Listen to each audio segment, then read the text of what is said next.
Yo, what's going on YouTube?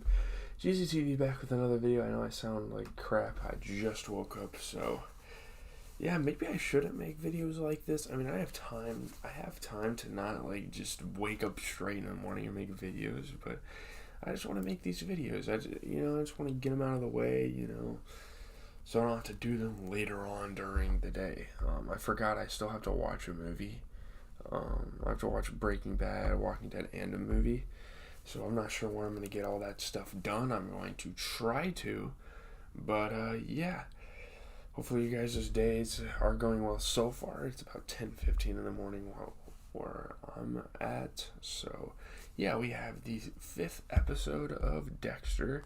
And here in Season 2, we have The Dark Defender. A very interesting little... It almost feels like a side quest type of episode. I don't know. It's kind of weird. There is a lot that goes on. Things are continuing to develop. But, yeah. While drinking coffee with Deborah, Dexter is called to a comic book store where the shopkeeper has been bludgeoned to death with a snow globe, which is a very interesting murder weapon of choice. Dexter sees a poster of the Dark Defender, a vigilante killer based on the Bay Harbor Butcher, and we know that Dexter is the Bay Harbor Butcher. So at this point, he kind of feels like a superhero. It's kind of like this weird thing. Later, at his Narcotics Anonymous meeting, Dexter falls asleep and has a dream in which he, dressed as the Dark Defender, rescues his mother, Laura Moser. Which is kind of, I don't think that's very realistic, because I don't think you, see something in public, and then you have, a dream about it. I mean, I guess sometimes that could happen, but I feel like that does not happen a lot. When he tells his sponsor, Lila, about his dream, I think she's becoming a little more than a sponsor for him. She tells him that he must confront his mother's killer to seek closure, so now it is Dexter's job to figure out what happened to the killers of his mother. He and Lila travel to Naples, Florida, where one of the 3 men, Santos Jimenez, is running a tavern. So he's going to kind of confront him about it, and he's going to confront him about it, ask him why he did it, how is he free, stuff like that. Having been warned by Rita's mother, Gail, to leave her and her children alone, Dexter tells Rita that he is going away while Gail is visiting, maybe until she leaves at least.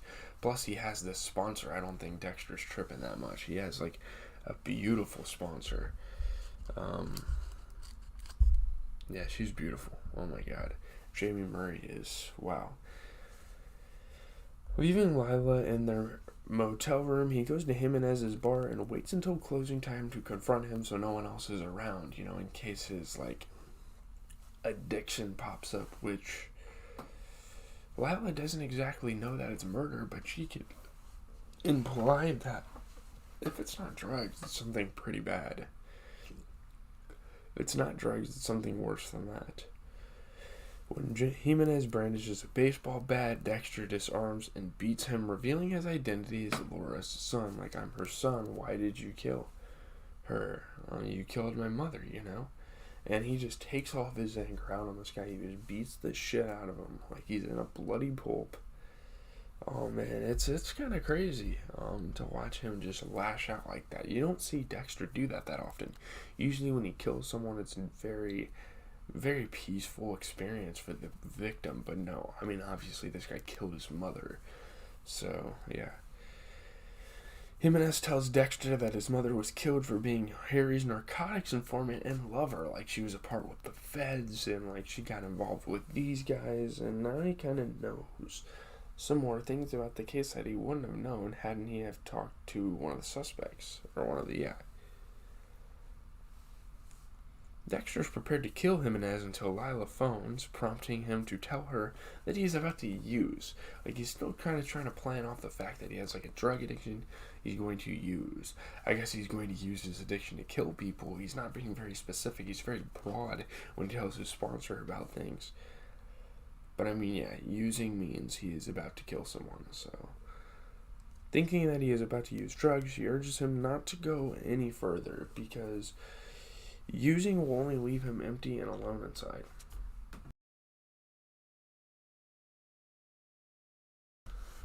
My stomach hurts like hell, but we gotta finish this video.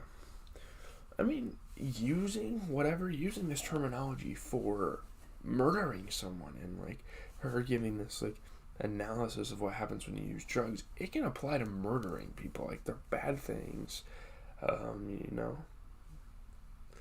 A distraught Dexter returns to the motel, leaving Jimenez unconscious, and falls asleep in Lila's lap.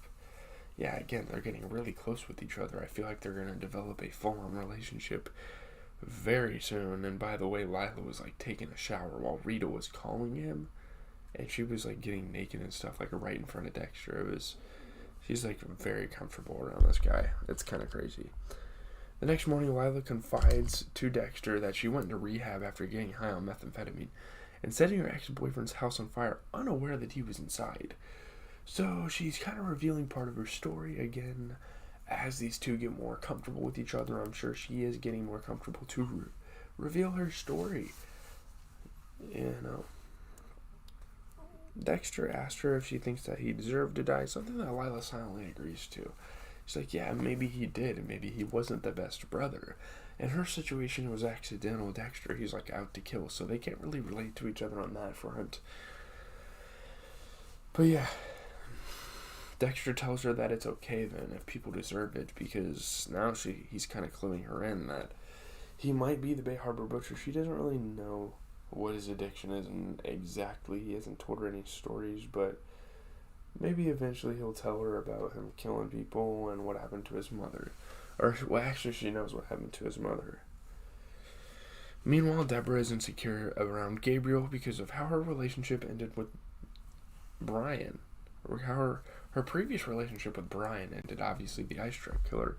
She has a lot of PTSD. She doesn't know what to think of things anymore. And obviously, that's very understandable because she's getting very, like, nosy. She's acting like a damn fed, which she is a cop, so. Looking through Gabriel's email, she sees that he has sent a book titled The Ice Princess to a number of publishers. This is the only thing she needs to dump him. Like, bro. Assuming he is writing a tell-all book about her, she angrily breaks up with him.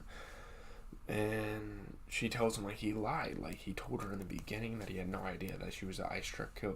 Who the ice truck killer was. He was away with the family. He didn't know that she was related to some murderer and like connected to him all during that time. Discussing the breakup with Lundy, he gives her the background check that he had run on Gabriel, revealing that he is a children's writer. Deborah realizes that The Ice Princess is a children's book. It's kind of a funny little comical thing that the creators and the writers of the show threw in. I think that was kind of funny. Obviously, Deborah has every reason to be super cautious, but she made a fool out of herself here. She made a big mishap, and she could have had a real relationship, but instead she threw it away by assuming the worst in the situation.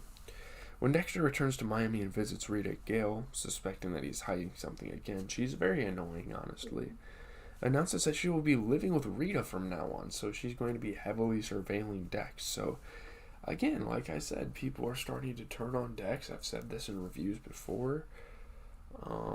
But yeah. Dexter realizes that he must protect his secret, so he begins by cleaning his boat that night with a blacklight to detect any blood. He's trying to get rid of all the evidence because obviously the police are starting an investigation that he is a part of.